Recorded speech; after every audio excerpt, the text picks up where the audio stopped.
Hey everybody, I'm Ashleigh Banfield and this is Drop Dead Serious, and holy shit is it late. It took until 4 o'clock in the morning to get this podcast out to you. Okay, well, I wanted to record this on Friday the 13th, but Friday the 13th rolled over into Saturday the 14th. It's now, like I said, 4 o'clock in the morning. And the reason that it rolled into the morning hours is because the activity in the Nancy Guthrie investigation went ballistic this evening. All evening long, reporters were following a SWAT action about 2 miles away from Nancy Guthrie's home, 1 mile away as the crow flies. And dozens of SWAT, FBI, Pima County Sheriff's vehicles piled into this neighborhood. And dozens of deputies and agents piled into this neighborhood. And you're going to see a lot of that in just a moment. And Brian Enton was right in the inside of the perimeter, like literally in the perimeter. He was the first one on the scene. And he's reporting from inside the driver's seat of his vehicle. And we thought that was going to be the most sort of dynamic action tonight. And it kept going well after midnight. Suddenly we were getting reports that 2 people were taken out of a house, a man and a woman, and that there was a third person arrested at a traffic stop. And so cameras were trained on a white Sprinter van at a traffic stop for a while. Then the scene seemed to change to a Culver restaurant parking lot. And this is what I had to stay up so late for tonight. I still can't tell you what it all means and what actually happened, but here's what I know just from the reporting and the pictures that are coming in from the scene. A man was being questioned in that parking lot, seated in the back passenger seat of a sheriff's vehicle. The sheriff's deputies were sort of blocking who the person was, but you could clearly see they were questioning somebody. And that's what we thought must have been the third person who was detained, at a traffic stop. And maybe it was a Culver, and maybe it wasn't that Sprinter van. And then it got crazier. The next thing we're learning is that there is what looks like maybe abandoned silver Range Rover. Certainly looks real dirty, like it's been there for a while. And it is parked in the Culver parking lot as well. And suddenly, agents are snapping lots of pictures of it, right? And people are trying to get pictures of them taking pictures, but we can't see inside the vehicle. And they are taking pictures all the way around the vehicle, and then they bring up 2 vehicles to sandwich either side of that silver Range Rover.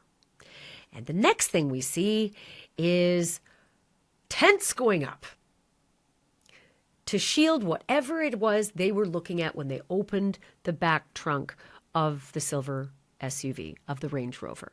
And they held these, like privacy screens on either side so that reporters could not see whatever it was they were looking at, photographing or processing or taking out of the back of the silver Range Rover. Next thing we know, they're hooking it up and they're towing it away, pulling it up on a flatbed, taking it out of there. There are a lot of reports that have been flying around all over the place, including local TV stations saying that a man took his own life. We can't put that together yet with whether it was at a traffic stop, whether it was at this particular area, whether it even happened at all. But it has been a night. It's been a late one. So before all of that happened, I had a very busy compilation day, all recorded for you. And so I think you should hear about all the other batshit crazy stuff that happened in this investigation today, too.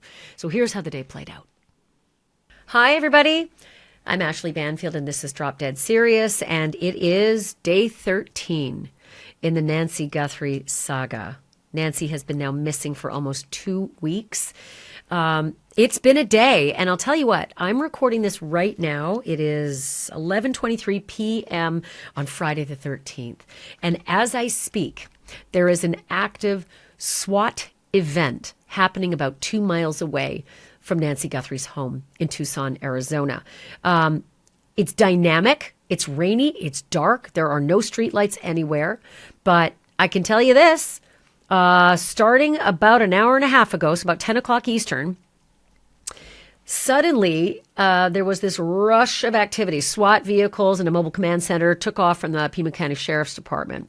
We went through this the other night, right? We went through this. We saw the bomb squad, and we saw the SWAT vehicles taking off to an hour south of Tucson. They rammed the door of a guy and his mother-in-law and took him away and detained him and ultimately released him and believed he had a good alibi tonight. There is a very similar dynamic that's playing out, but it is only 2 miles away from Nancy's actual house.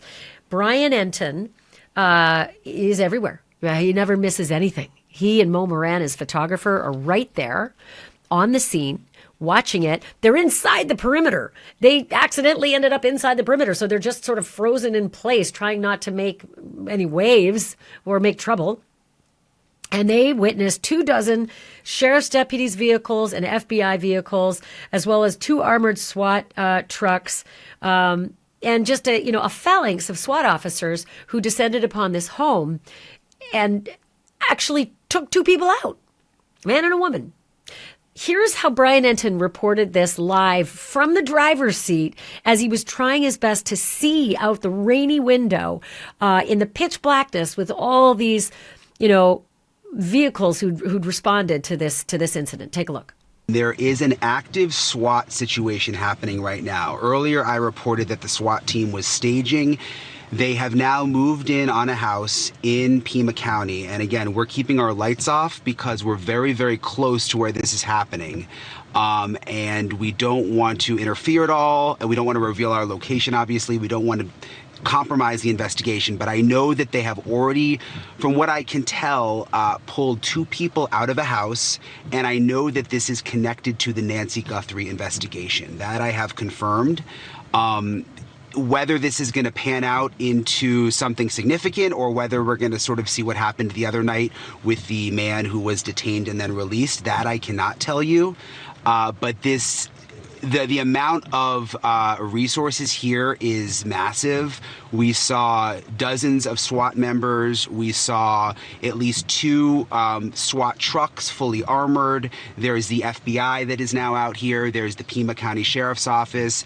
And there's at least, I must have followed at least 24 sheriff's deputies and FBI cars into this neighborhood where I am now. So I wish I had more information. I have, again, confirmed that this is related to the Nancy Guthrie investigation, that this is a SWAT operation, that they have pulled 2 people out. So I wanted to wait to come on until I knew that we were not putting any, law enforcement in jeopardy like before they went in. They have already gone in. So it was a man and a woman, and it was hard to tell because it's so dark. And some of this is from sources. Some of this is not what I saw a little bit of it, but I'm also hearing that from several sources in terms of who was pulled out, so I couldn't see if they were handcuffed. But I am told it was a man and a woman, and there may also be a traffic stop close by that's also involved, which I'm trying to sort of piece that part of the puzzle together right now. But again, I do know for sure that this is connected to the Nancy Guthrie investigation. So vehicle after vehicle after vehicle after vehicle entered through the cones and into the area, the neighborhood where this dynamic situation was playing out. Dozens and dozens of vehicles, including 2 that were Pima County Sheriff's Office forensic vehicles. Super interesting. The search could take hours and hours and hours. It did the other night in Rio Rico. It took hours and hours. I don't think it wrapped up till around 3 a.m. Eastern time. But the Sheriff's Department decided at one point they were going to hold a news conference, like right there, out in the rain. And then that plan changed. So we have been waiting for an update late into the night. At about 10 to midnight, the Pima County Sheriff said there'd be no press briefing and that there would be a written statement forthcoming. And so 2 hours plus later, we get this. And it's not very informative, but it says law enforcement activity is underway at a residence near East Orange Grove Road and North First Avenue related to the Guthrie case. Because this is a joint investigation at the request of the FBI, no additional information is currently available. So obviously they're working well together tonight, but that's all we have. A couple of things that I have on the agenda for the episode, big notes today. So last night, if you watched my episode, Fox News had broken this big piece of news very late at night that they had high-level FBI sources that had told them that there was a glove found inside Nancy's home. And then there was also this beef that was ongoing between the sheriff and the FBI. And today, that whole thing is now reversed. The sheriff has come out after telling us he wasn't going to do any press conferences or give one-on-one interviews. He just started to do selective interviews. So I'm going to give you one really good interview that he did. That's coming up. And it's Elizabeth Vargas with News Nation, former colleague of mine. She's really smart. She did just a fantastic interview with the sheriff. She really covered a lot of bases. And I'm going to let you see all of the things he said from his own lips. But, first and foremost, is he knocked down, that there's no glove that was ever retrieved from inside the home. Around the home, sure, in a vicinity. Not on the property, though. Number two, that there is no beef. Now, we talked a little bit about this off the top of the episode last night. Careful. Reporters love to seize one guy's words or one person's words and then blow it up really big because it makes a really big headline. But, it's nuanced. There's a lot of politics going on in that jurisdiction. And sure, there's some people who don't like their boss. That's not unheard of anywhere. I've certainly heard that about this particular sheriff's department. But to say that the FBI is not playing in the sandbox with the sheriff's department, or the sheriff's department is not playing in the sandbox with the FBI, I think overall, if you believe what the sheriff said today, that's overblown.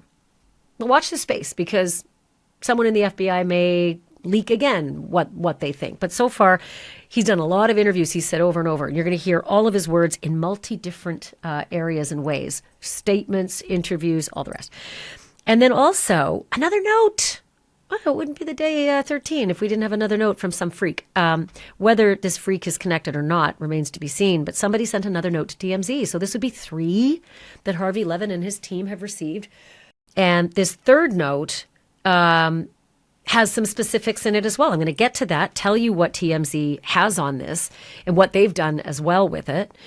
And then there's some really crazy video that was shared on a neighborhood app, and it kind of went wildfire through social media today of a mysterious-looking guy about 6 miles away from Nancy Guthrie's house, poking and prodding in somebody else's front entrance. Twice in the night. 2 different times. I'm going to tell you exactly what is happening with that video and with the police and what they think of it. Because it matters. It matters. They're taking it seriously. And then, I don't know, I really like this. Derek Kayea.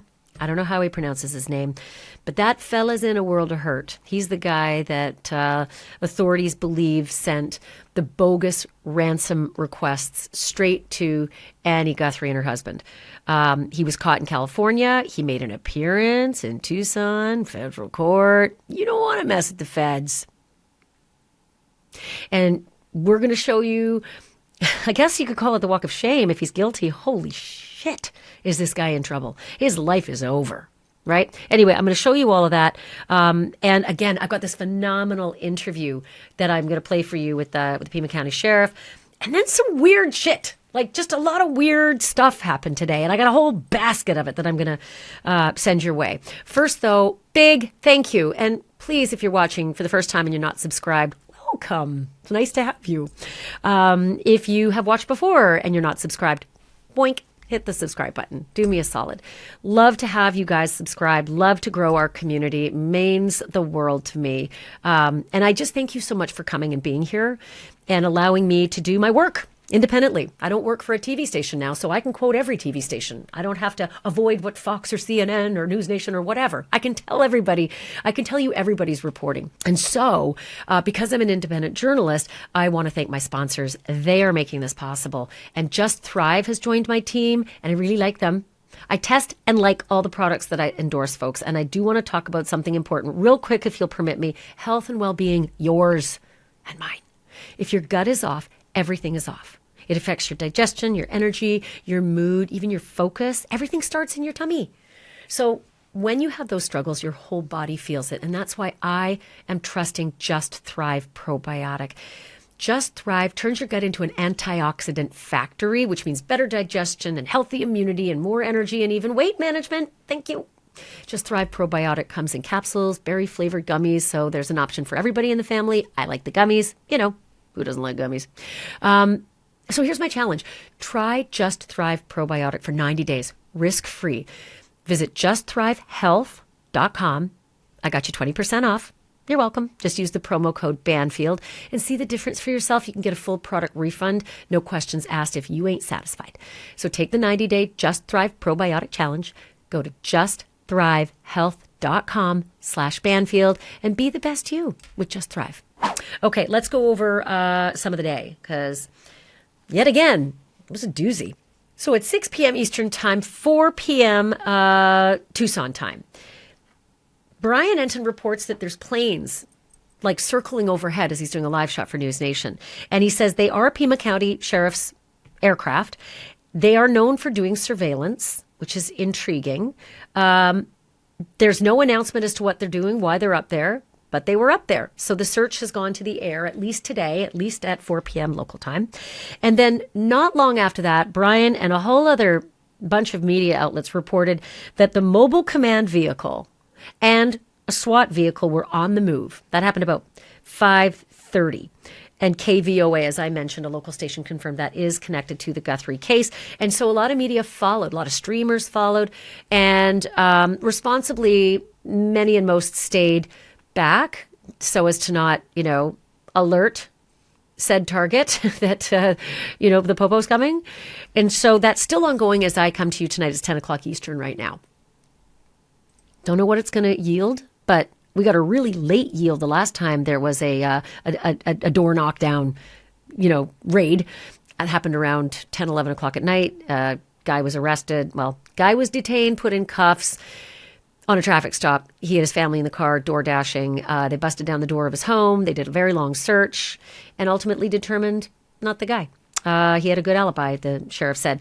But a tip and some other things, other kinds of electronics, the sheriff's wording was odd.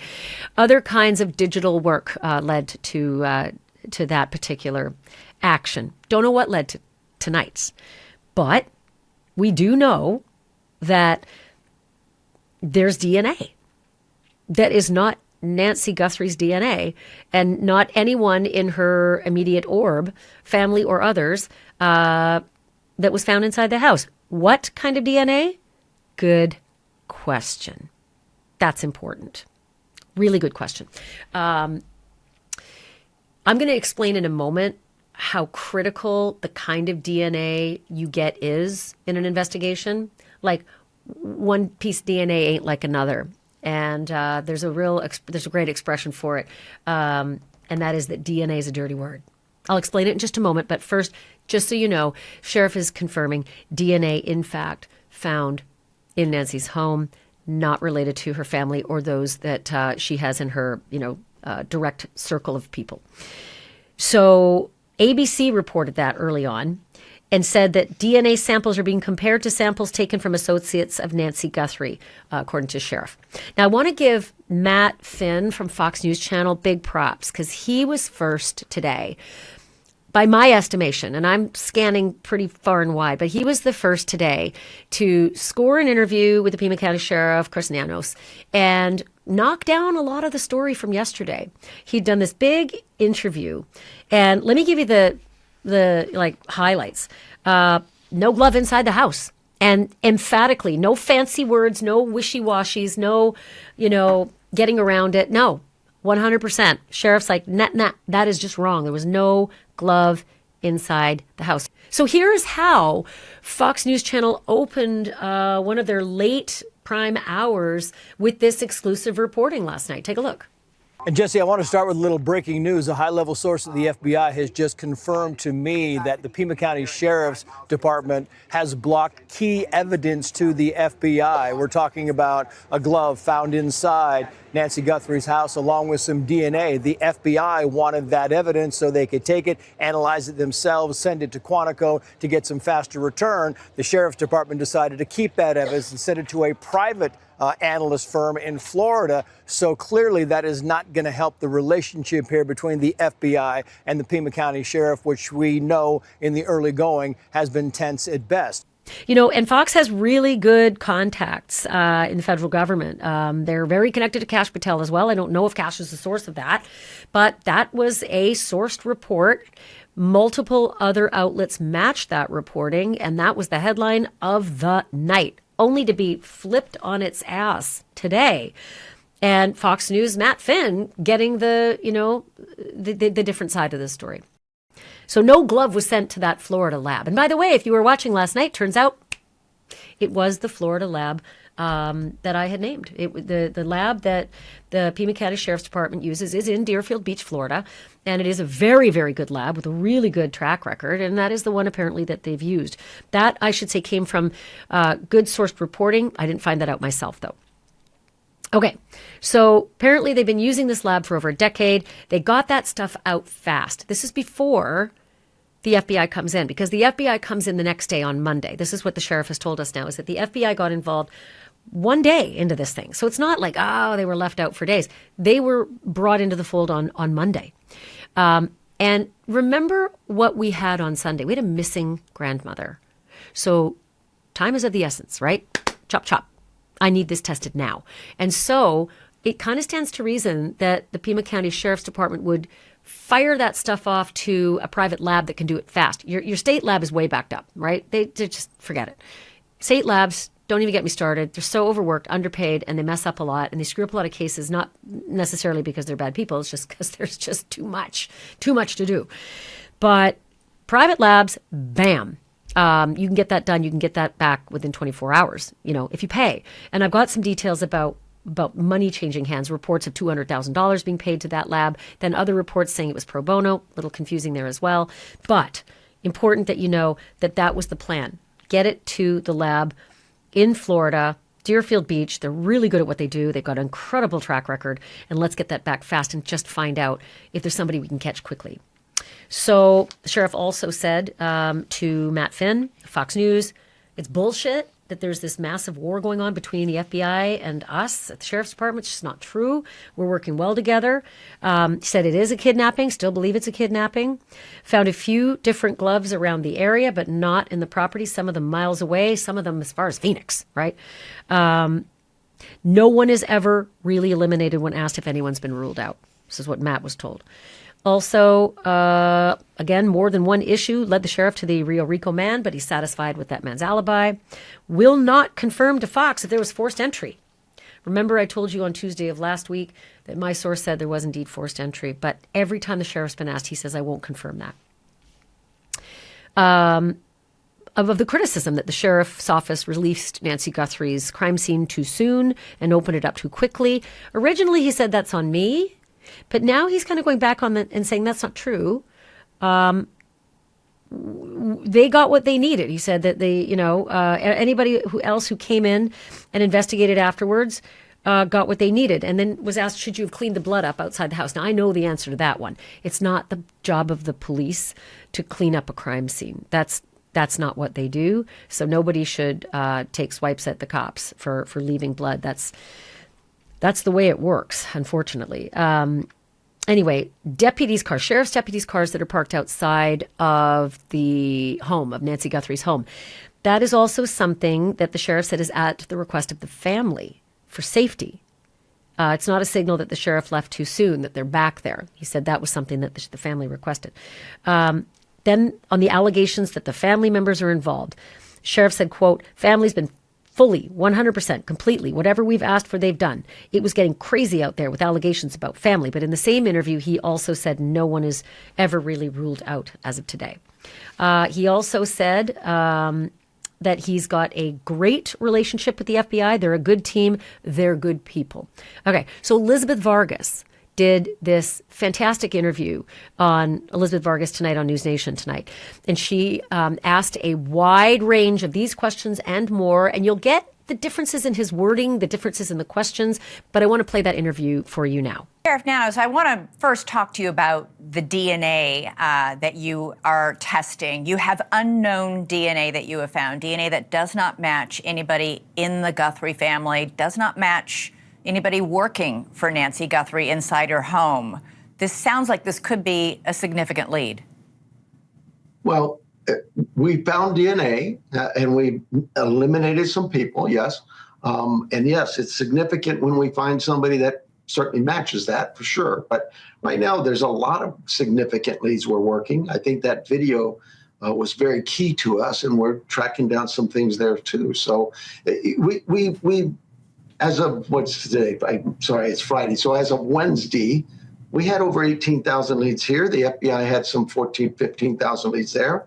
We put that video out, and in less than a couple of hours, we had almost another 5,000 leads. Wow. We're probably close to 50,000 today, but we want those leads. We need those leads. We need people to keep calling us and sending us things, and because that's what's going to solve this case. Presumably, you've run that DNA against CODIS, which is the database for people who've been convicted of crimes and did not find a match. I don't know where they're at, but correct. We have no match. I don't know how. There's a lot of work to do with DNA and splitting it and mixtures and different things, way above my grade. I just allow my team. They deal with this stuff all the time. They're the experts, the FBI as well. And we let them come to us and tell us what it is they need, and we help them with that. Did you find this DNA inside the house or outside the house? I can't go there. I'm sorry. But it was near the house. I mean, it wasn't, at some random place 2 miles away. It was, well, the DNA we worked with was the DNA from that house the morning we went out and processed that crime scene. You, obviously, this door cam video was a huge, significant breakthrough for you. Are you also working on retrieving video from the Nest cameras that were inside Nancy Guthrie's home or perhaps in other places on her property? Yeah, I won't say where they were located, but I will say this. Yes, we had several cameras that we took and gave. That's part of this story was the sheriff's holding back from the FBI or block. That's furthest from the truth. I don't know where that comes from. We came in that morning on Sunday or Monday morning, I guess it is now, took our evidence. My team says we're going to send ours to the lab. It's a lab we use. They're in Florida now. I think years ago they may have been in Arizona. I don't know. They put in a bid every year or every couple of years, and they win it. They're a good lab. They've done great work for us, solved cases before. FBI has a great lab. They've solved some cases for us. That wasn't the issue here. The issue was we submitted our evidence from that crime scene to there. We also had some hard evidence, what I consider hard, physical cameras, phones, computers, things like that. And we knew the FBI has the best resources for those items to be analyzed. And that morning, people say, oh, you waited too long to call. We called them that morning, 8 o'clock. They immediately said, Sheriff, whatever you need. And they were attached to it. In fact, you just have to look at the press conferences that day, or I think it was Tuesday, the day after. Who's standing behind me? The FBI. Right. The next press conference, FBI. So we have a relationship here with the FBI that is not just vital to the FBI. It's not just vital to my department. It is vital to this community. And that relationship has lasted for 30, 40 years, as far as I know. We've always sent people to work in their building with their agents. They've had people at our place to work with us. To suggest that this sheriff would tell the FBI no on anything, that's crazy. So these reports that we have gotten that the FBI is frustrated, that they feel you're not cooperating, are completely false. I agree. They're completely false. At this local level, I don't know what's going on in Washington. I respect Washington because they have a job to do too. That's my team's, my FBI team here locally. That's their boss, and they have right to make decisions as bosses. I have bosses too. That's my community. And so we sit down with their local leadership here, the SAC and the ASAC from Phoenix and Tucson, and we talk about these things. I've spent more time talking to you, probably 10 times more, than talking to the SACs about this DNA going to their lab or our lab. It was nothing more than simply a matter of, I have a lab that has all of our evidence. They have our markers for the family and people we want. Maybe it's the landscaper or the pool guy, all of those there. Why would I send? And then we had another crime scene at a scene we did a search warrant on. All of that stuff went to our labs. And so when they brought me the glove that was found some 2 miles away, they said, we'll send it to our lab. I said, why do that? Let's just keep it all in one place. Keep it all in one place. Okay, we should say for our audience that the SAC is the special agent in charge of the FBI. Getting back to the other Nest cameras, when do you think we might see I know this is an arduous process. Google helped out with the Doorbell cam. When might we see the video from the other cameras? We looked at it and said, the FBI, you guys take this on. Just like the ransom notes, they're great at that. They handle it. They deal with it. They got some of it back. What you saw, that one video, that's key. That front door video was so key to us. We're hopeful that the other cameras can be done the same with, but we have not heard. We know they were submitted, I think, to Google, and Google said, we'll try our best, but we've not heard back. A neighbor, you put out an alert yesterday asking people to recheck all their security cameras, even their car cameras, because Teslas, for example, have recordings. You asked everybody to check from January 1st until February 2nd, which is a massive time frame. There has been video that has emerged from January 23rd, and this is from a home about 6 miles from Nancy Guthrie's home. It shows a man on the front step at about 5 a.m. Are you investigating this? And do you know whether it's related? So we have, like you suggest, a lot of video to go through. And this is one of them that we were alerted to, and we're looking at it. I allow the team, my team, the FBI team, those men and women who do the work, they take this as it is nothing more than a lead, just like other leads. And they're taking it and they'll do everything they can to work with it and see, does it tie into ours? Right now, the belief is not really, but we're not dismissing it. We're still looking into it.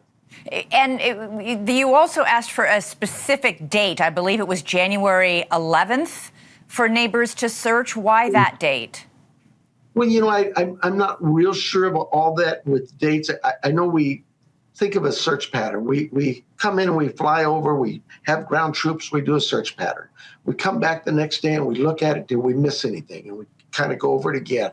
And once we feel good about that, we expand that search pattern. The same with dates, timeframes. Did we limit ourselves when we said, we want to know what happened between the 1st of February and the 2nd of February, or the 31st of January and the 1st of February? Maybe, but we know that there's more info out there, so we're expanding it. Is January 11th a specific date with specific ties to it? I don't know that. I allow my team to work, and they trust me. They do tremendous work, and we support this. Are you still treating this case as a kidnapping, or are you also treating this as a possible homicide? So, yes, it's definitely a kidnapping.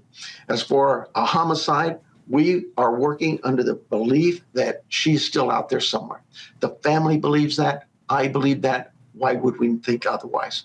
There's people say, well, there's no proof of life. Well, there's no proof of death either. Sometimes hope is all we've got. I've got a team of 400 officers out there from the state, the feds, the locals. They're working hard, not just for 8 to 4. They're 24/7. Yeah. And they're out there right now as we speak. And they need to have that hope too. And they do. In cases like this, it is standard protocol. Investigators first start with the small circle of immediate family and very close friends and eliminate them and then work their way out. Have you completely eliminated any member of the Guthrie family? I will say this. I don't believe you eliminate anybody ever, because take the gentleman in Rio Rico where we went and did a search warrant. Right. We talked to him. We felt comfortable with what he said. We checked into his story, and we felt like, okay, maybe there's not. But you don't know that, because what if the stuff we sent to the lab comes back and says, hey, you have Nancy's DNA here. So you can't really ever eliminate anybody. What we do is we chase that lead down to an end and go, is this it? Are we satisfied? As for the family, and this is really key to me, and the media and those on social media need to understand this. You don't know the harm you do when you accuse somebody of something without any facts. And this family is suffering. They are grieving. And they have done nothing but cooperate with us all the way, every step of the way. My heart goes out to them. Have they been eliminated? Like I say, nobody's ever eliminated until we find who we're looking for. That video, someone knows who that is. That's who we need. We need somebody to tell us this is who this man is. And very quickly, you brought up the glove that was found about 2 miles away. Do you think that glove was dropped by whoever took Nancy Guthrie? Well, every piece of evidence, just like every clue, is vital. And I would never tell my community, oh, don't bother us with that. Don't bother. But that glove was 2 miles away. So we prioritize it. We look at it. We'd be crazy not to go and pick that up and look at it. But since then, we've had reports of gloves being found 5-10 miles away. We still go out there and grab those, and we look into it, and we prioritize it and prepare it for processing of evidence. But you haven't discovered whether or not Nancy Guthrie's DNA was on that glove? The glove was sent for DNA, and that's all I know right now. You're still waiting. I'm sure if her DNA was on that, Sheriff, you would have been the first person to get that phone call. I would hope so. Do you have any doubt you're going to solve this case? Do you have any doubt we're ever going to know what happened? No, I have complete trust in my team. This is a team of young men and women, and now we have several teams of young men and women who do this every day. I would put their work up against anybody. Their homicide rate solvency is probably closest to 100% of any city this size. We're going to solve this. We're going to find this person, and we're going to find Nancy. Sheriff Chris Nanos, thank you so much for joining us. Really appreciate it. So in all, the sheriff's, the line that stuck with me from the sheriff today was there is no daylight between local law enforcement and the FBI here. Again, there is no daylight between local law enforcement and the FBI here. That's what the sheriff says. And to underscore it, he did all these interviews. And I know that people have been taking the piss out of him online saying, wait, no interviews being granted, no press conferences, and then, oh, here's my interview. I felt the same way. I thought, well, hold on. What is it? You're either doing interviews or you're not doing interviews, or you're selecting, friendlies. I'm not sure that he was selecting friendlies because Fox News, had that report last night saying that there's this acrimony, and he gave Fox News an interview. He gave Matt Finn the interview. So I don't know. I'm just here to report what I get. So Sheriff put out this statement, and it's far-reaching. I want to read it for you because there's things in it that weren't in some of the reporting. So I want you to have all the info instead of pieces of the info. Okay. Good afternoon, media partners. Investigation. He headlines each segment. So, investigation. The Pima County Sheriff's Department and the FBI continue to work jointly on this case. Our strong partnership is critical, and we remain fully committed to this collaborative investigation. Pretty strong language.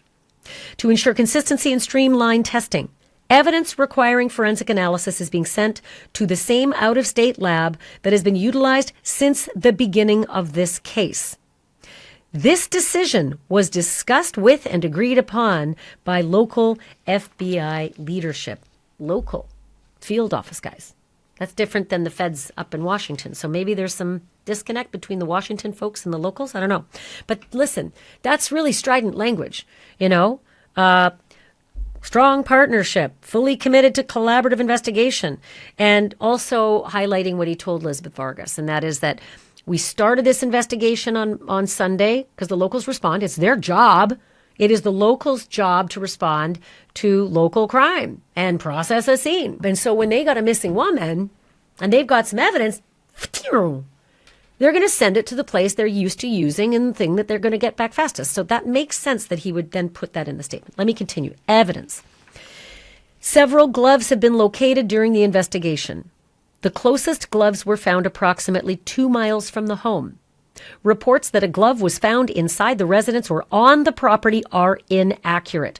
All collected evidence has been submitted for laboratory analysis. DNA other than Nancy Guthrie's and those in close contact to her has been collected from the property. Investigators are working to identify who it belongs to. We are not disclosing where that DNA was located. Leads. Next section. Investigators continue to follow up on all leads. The suspect description released by the FBI this week remains a key focus. However, investigators are not ruling out any individuals or possibilities. No suspect vehicles have been identified. Identified. It's a huge word. Identified to us. That doesn't mean that they don't have something on their own radar that they're just not making public. We ask the public to continue submitting actionable tips. All submitted videos are being reviewed. There was a statement that the sheriff made actually last night to Mary Coleman, local affiliate KOLD, when he did his interview with her, as we were all wondering, I thought you weren't doing interviews. Anyway, Mary Coleman did an interview. And at the end of her tweet, she said that the sheriff said, they've got some really good leads. That stood out to me. They've got some really good leads. It's promising, right? You just want hope. In a case like this, yeah, it's mystery, yeah, all the rest, but you just want hope. You know, just think again. This is somebody's mother. Just imagine if this was yours. If this was your mother. Hope is all you have to go on. And you just want every scrap of it you can get. So when I see a line like that, we've got really good leads. I seize on those things. I like that. All right, video requests, next section of his statement.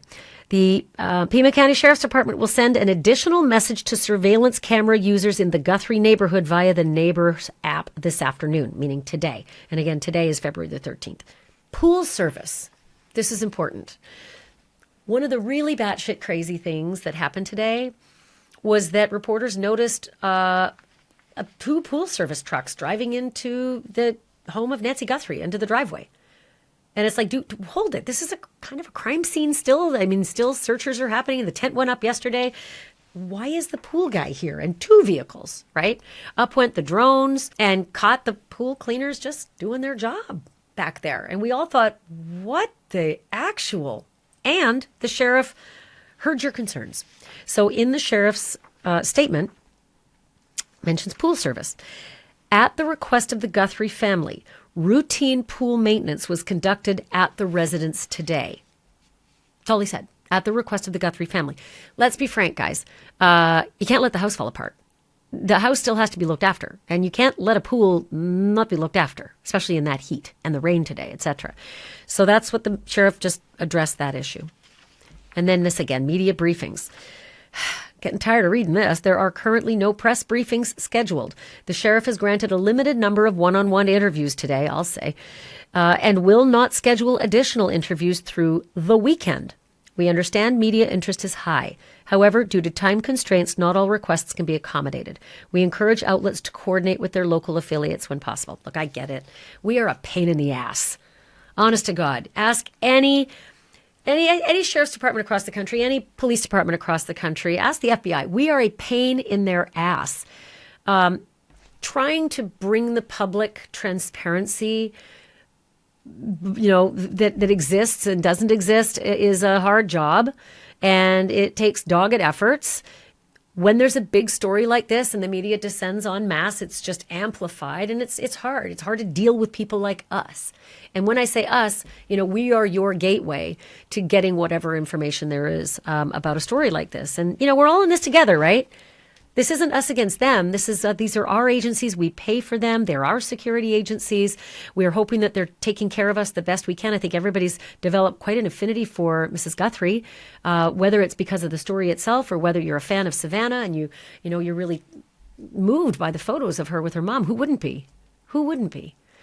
But we all seem to really care a lot. And I have been in this business a long time, and I see when certain stories like Gabby Petito really gripped people. They care, they're worried for the welfare of the missing person. And so I get it. Okay. So I said DNA is a dirty word. And Matt Murphy, who's got a great book called The Book of Murder, I encourage you to run out and get it because he's a smart guy and he's super analytical. He does not talk out of his ass. Matt Murphy said today in a segment on News Nation that DNA is a dirty word among investigators. And that's because not all DNA comes in the same delivery packet, right? And I don't want to upset you because I'm going to talk very clinically with regard to criminal justice. But if DNA comes from semen, that's a different story. That is a different kind of DNA, right? If DNA comes from blood, that is a different story. That is a different kind of DNA. If there is just DNA, say, on the front entrance of Nancy's floor after you pass the front door, if that's the DNA, well, that's different, okay? Because there's such thing as touch DNA, right? DNA transfers very easily. So we shed skin cells and hair cells and all sorts of stuff all the time. And I'm just going to give you a scenario. I'm going to give you two. We'll start with this one. Delivery guy sweating like hell because it's, Tucson. And he's got a package and he's ringing the doorbell or he drops it on the front doorstep of Nancy Guthrie's home. And she opens the door eventually, she picks it up or she takes it from him, right? And she throws it on her front hall table or she puts it on the floor or she puts it on the kitchen table. It is quite possible that his DNA is now in Nancy Guthrie's home. Does that delivery man have any reason to have been inside Nancy Guthrie's home? No, of course not. Does it mean he's been in Nancy Guthrie's home? No. That's why DNA is a dirty word, because things get dirty with DNA and they transfer into places that they might not otherwise have ever been. And here's a better example. And Matt actually brought this example. He said he had a case once, California case. Woman is dead. Fingerprints all over her fridge, right? DNA, fingerprints all over her fridge. We got the guy. And they get the guy. But he's all the way over, I think, on the East Coast. He's a long way away anyway. If I'm getting the story slightly wrong, Matt, I'm sorry. But they figure out that this guy has never been to California. So how are your fingerprints and your DNA on her fridge, sir? And said sir worked in the actual production line of the fridge, in the manufacturing of the fridge. So dude had his hands on the fridge, probably putting it into the box that ended up getting shipped to California. Touch DNA. It can make its way all over the place.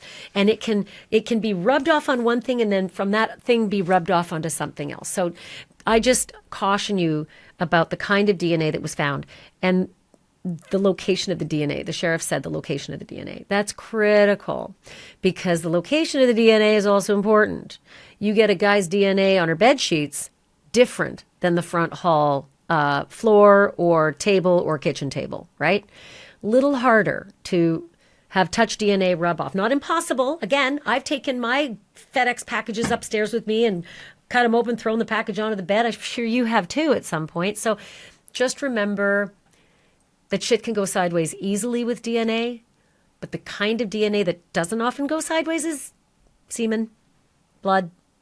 That's the kind of stuff that isn't like came in on a package, Okay. So another Matt Finn story from today that I found very interesting. Matt, you're getting a huge shout out on Drop Dead Serious tonight. He's been doing some really good work, by the way.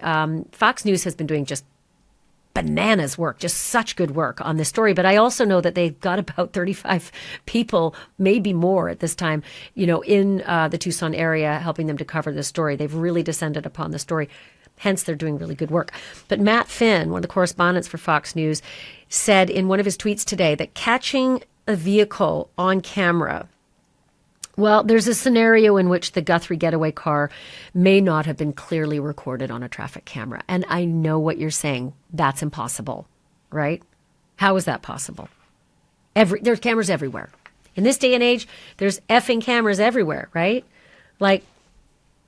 There's flock cameras everywhere. Flock cameras seem to get under people's skin. Other people hate them, love them, but flock license plate readers are kind of all over the place. How on earth could this guy have driven? Because you're not carrying Nancy on a bike or on your back out of this very, very dark. You're driving. So how could that car not have been registered somewhere? Okay, well, here's what Matt Finn said. It's very smart reporting, by the way. City of Tucson tells Fox News that it doesn't use traffic cameras to record vehicles. Right? That's important because what they're trying to say here is that our traffic cameras measure dynamics of traffic so that maybe the signals can change quicker, right? Have you ever noticed that sometimes your light's really long? Well, there's vehicle, surveillance that can assess that, hey, this traffic's very heavy going this way, so let's shorten up those red lights and get this traffic flowing faster. And that's effectively what Matt was saying the city of Tucson said about using traffic cameras to record vehicles to assess the live patterns. Sure. Pima County says that it does have cameras that record, but that they're not perfect, that they are imperfect and may not catch license plates. That's a piss off because why bother? Why are you recording the vehicles? I mean, okay, maybe we'll have remember the white Elantra? We didn't have a plate on that either, but we had a white Elantra. So maybe it won't catch a plate, but it might catch a car. Nearby Oracle Road, a lot of people have made hay about Oracle Road, which partially connects Nancy's neighborhood to Annie's neighborhood, her daughter. That is a state route, but Arizona DOT, Arizona Department of Transportation, says it has cameras, but they also don't record. Again, I guess that is for traffic flow, for assessing the traffic flow. But there was this commenter on Twitter today that I found interesting. I can't back it up because I don't know this person. I looked at their bio and it didn't look like they had, anything that indicated they would know a lot about this. But they did say that regarding flock license plate readers, Tucson has about 175 of them, including several on North Oracle Road. I can't tell you that that's true, but I was interested just to hear that because another commenter said that local politics in Tucson has affected traffic cams, that traffic cams used to mail out tickets to people, but that, there was a lot of backlash and there was a local ballot measure that repealed that. So that's interesting. And then going a little further, one of the commenters said, take a look at this website, deflocktucson.com. So I went to the website, deflocktucson.com. And it is an anti-surveillance group that was started just this past September 2025 at the University of Arizona. They are just anti-surveillance. They don't like the Big Brother. A lot of people don't like the Big Brother neighborhoods. They don't like to be under surveillance without people being able to be aware of that. They think if you're going to be under surveillance, there should at least be signs saying you are under surveillance so you don't feel like you're, again, just under Big Brother's watch. So deflocktucson.com suggests to me that there is a lot of flock activity in the Tucson area. Why you can't get a read on someone coming out of a neighborhood that's got like one in, one out, one ingress, one egress, I don't know. Okay, Sheriff Chris Nanos. I'm jumping around a little bit because I collected a lot of information throughout the day and it may not be in perfect order, but Sheriff Nanos told News 4 Tucson that the Florida lab is analyzing samples that were given voluntarily and those from the crime scene pro bono. You know what that means? Free. But the Reuters report said that he spent $200,000 on the DNA tests. Now, I can't make hay of that. All I can say is that News 4 Tucson got the comment that there was pro bono work, and Reuters got comment that both things can be true. Maybe there's some pro bono work going on, and maybe there's also a $200,000 bill for additional work. I think there's a shit ton of testing that's going to go on with this case. A lot. So, and $200,000, by the way, is not a lot. DNA testing is not cheap. It's not quick. And there's a lot of it that's needed. And so if you have, kind of like if you want to get your order faster from Amazon, you pay a premium. It may be a lot of that as well. So interesting just to see that reporting. And thank you, News 4 Tucson, for getting that. Very interesting. Okay, so now let's go. I feel like my chain gets yanked, and I think you do too, all day. One moment you're seeing something on Twitter, and then it's making the cable news outlets. And you're like, oh my God, this is related. And there's this guy 6 miles away from Nancy Guthrie's home. And he's seen on the front porch of someone else's home. Again, 6 miles away. He's seen at 3:30 in the morning, and he's seen at 5 in the morning on January 23rd. This was posted on a neighborhood app, okay?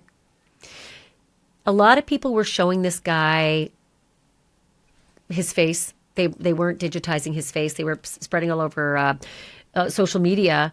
And I'm digitizing it because There's resolution on this. First of all, I saw what he looked like, and it did look like he could be the guy in the mask. I mean, he's got a goatee, right? He's got that, and he's got the build, and he's got dark hair, you know, the eyebrows. But apart from that, anybody could be in that fucking mask. The mask covers everything. So there's like an artist who drew up this is what I think the guy looks like based on, you know, his eyes and his mouth. But I had to guess that everything else that was covered up. I'm like, really?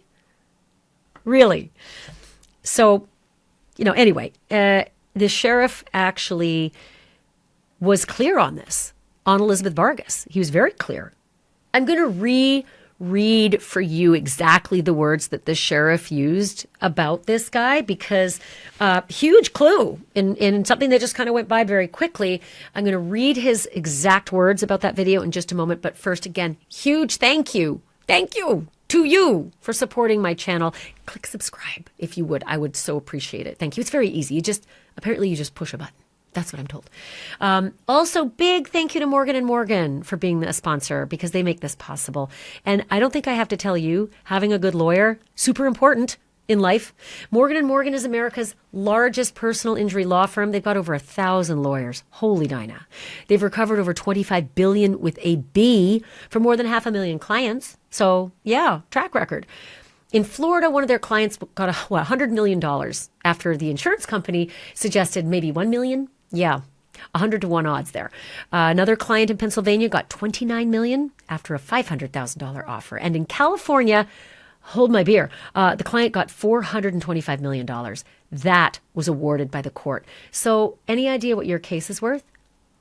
You can find out. You can start a claim, and it only takes 8 clicks on your phone. I'm not kidding, 8 clicks. Fight for what you deserve. If you're injured, you can start your claim by going to forthepeople.com/Banfield. That's forthepeople.com/Banfield, or just click the link below, or scan the QR code on your screen.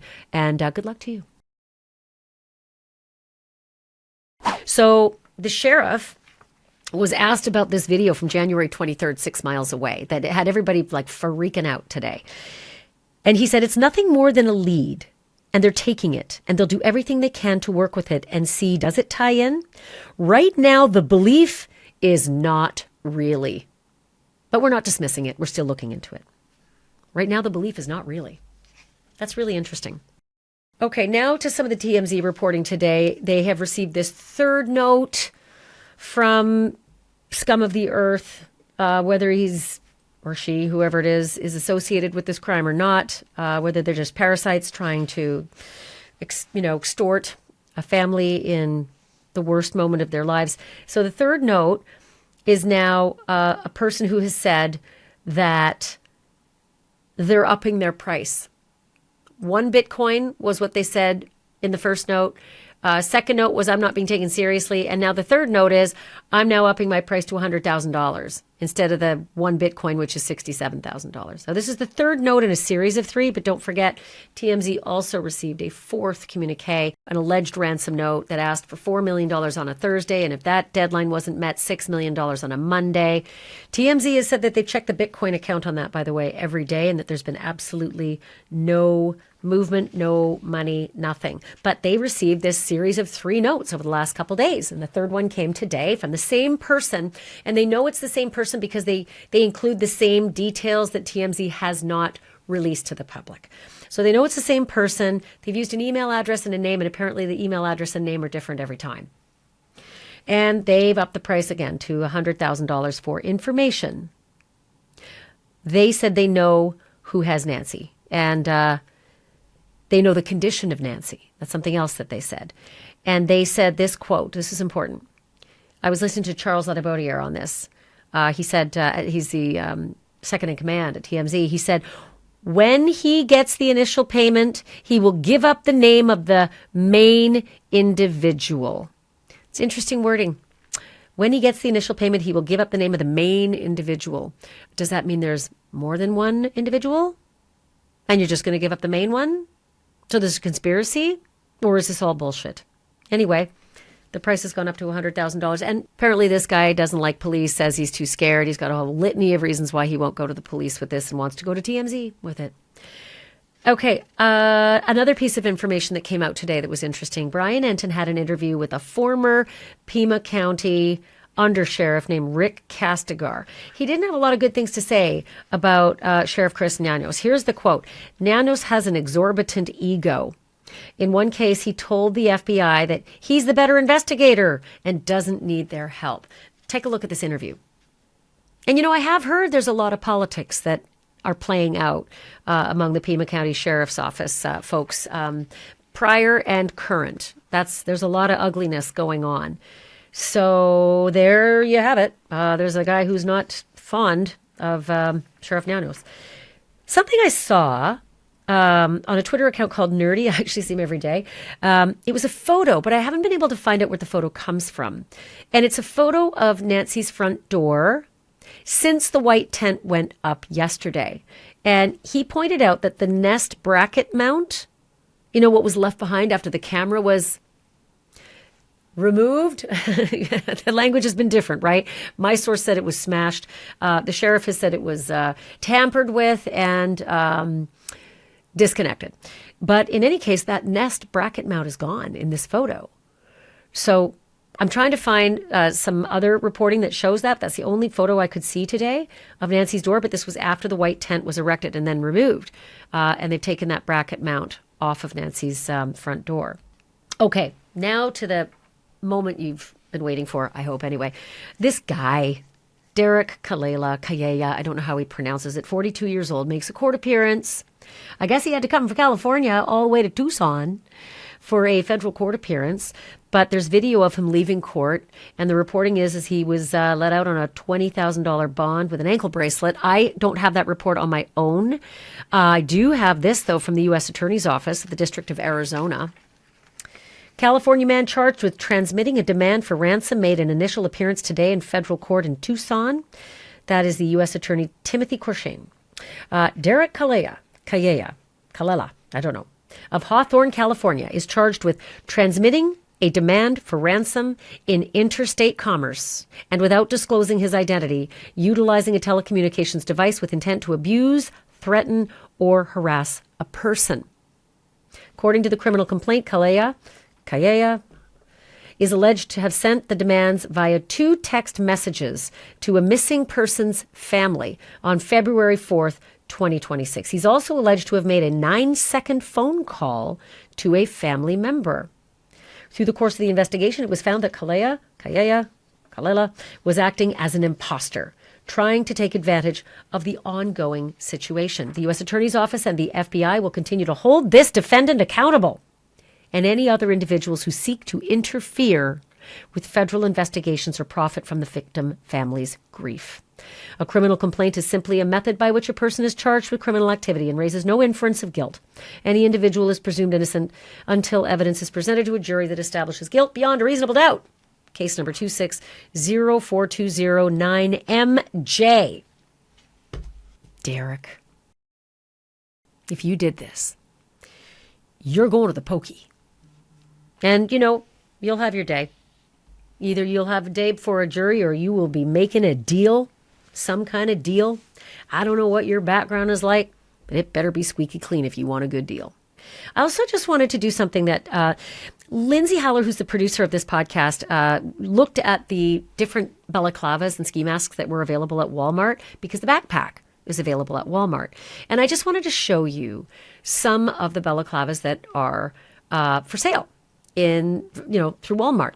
Not a lot of them have the eye hole and the mouth hole, right? There's a lot of balaclavas that have just the eyes across, a lot of ski masks. And let me tell you, I live in the Northeast. These things are a dime a dozen, especially in Vermont when I'm up there skiing. I mean, everybody's got one of those, right? I would say in Tucson, not many people have them. I don't know why more people aren't talking about this. Who buys a ski mask or a balaclava in Tucson? I get it. Some people ski. I get it. Not many people, right? Fewer people in Tucson than, say, Vermont. Yeah. So I kind of feel like the backpack, while it could be pretty popular, I don't think that ski mask balaclava is so popular. And what if that balaclava was purchased alongside any of the other items that are seen on this video, right? Cluster purchasing. I've seen it happen before. Idiots. Brian Walsh bought all of his stuff together, for chopping up and disposing of his wife, Anna Walsh. But people do that. They buy all of their preparatory material in one fell swoop or in one or two fell swoops. That balaclava to me is going to be the end of this guy. And I just wanted you to see a couple of examples of the balaclavas that are for sale. When you see it in night vision, you can see the texture of it, right? My feeling is that it's black because it shows up lighter. Black shows up lighter in the night vision. And you can really see the texture and you can really see the seams around the eyes. It's just fascinating to get a look at them as potential purchases. And there's not that many of them, right? Yeah, they're kind of dime a dozen, but again, in Tucson, I don't know. So another thing I wanted to talk to you about tonight was the foliage. I've been going back and forth on this a lot. And if you go over the video with me, when this perpetrator puts his hand over the camera, I see him clench his hand slightly. And I'm wondering if he's trying to pull it off, but he realizes he cannot get his hand in between the bracket and the camera. There's just a couple millimeters between these Nest cameras. It's hard to get a key in between. That's how narrow it is. So you're not going to get your fingers in between if you want to yank it off. So I'm sensing that he was maybe putting his hand on it, seeing if he could pull it off, and realized, oh, I can't. Then he turns around, looks down. I think he's got the mouth light because it seems to illuminate the ground in the vestibule area, sees there's nothing there, goes out to the foliage, and then he pulls up on that foliage, right? A lot of people have said he was trying to cover up the camera, but I don't know that that's true because he holds the foliage in his fist quite tightly. One commenter said that it looked like he was testing the strength of it at the foliage. I'm not sure of that, but when he comes back to the camera, he's still got it clenched in his fist. And so if you're trying to cover the camera, I'm not so sure that you'd have it clenched in your fist as if you'd maybe try to manipulate it with both hands to cover the camera, but he's got it clenched in his fist. And I actually, as I look at it over and over, I feel like he may actually have it clenched in two hands, and he's like wedging this vine in between the camera and the mount, and maybe he's trying to pull it. And that's what's got the foliage mucking about on the front of the lens, but that he might actually be trying to use the vine to tug the camera off. It stops before we know if he was successful. And if my source, who's been right on a lot of stuff, is right about the cameras being smashed, maybe the vine and all the debris that's down below didn't do the trick, and eventually it was just smashed off the mount because Michael Ruiz of Fox News found glass fragments, little small glass fragments in Nancy's vestibule area below that camera. But it is interesting just the possibility that maybe that's what was happening, which leads me to one other thing. And my husband and I have disagreed about this a lot. How was Nancy's blood in that front area? It looks impossible to get in through that front door. And my source said that the back door was wide open. Is it possible that when your Ring cam is disturbed by activity, some people have alerts that go off, right? And they're noisy. And it's 1:47 in the morning, perhaps, or 2:12, whatever time it is. Is it possible that Nancy was asleep and the alert went off on her phone? Activity at your front door. There's motion at your front door. And that she's, rested out of a deep sleep and gets her phone to see what's going on and looks at it at the exact moment that foliage is dangling in front of the camera. And she's wondering, what is that? Is it an animal? What on earth is happening out there? And puts the phone down before you get a clear look at the man's face. And that might have taken her to the front door to open the door and wonder if it's an animal or something on her camera. It's hard to imagine that you would do that. But is it a possibility? And of course, as you're opening the door, if the perp is there, might he have pasted himself up against the wall and waited for her to come out and then injured her as she came out to look at her, to look at her camera? It was just something I was noodling the other day I'm still confounded by how there's blood inside the house and outside the house, the front door, and down the pathway. And of course, we don't know what happened to Nancy. We don't know. We don't know if she was taken out on foot, if she was carried out.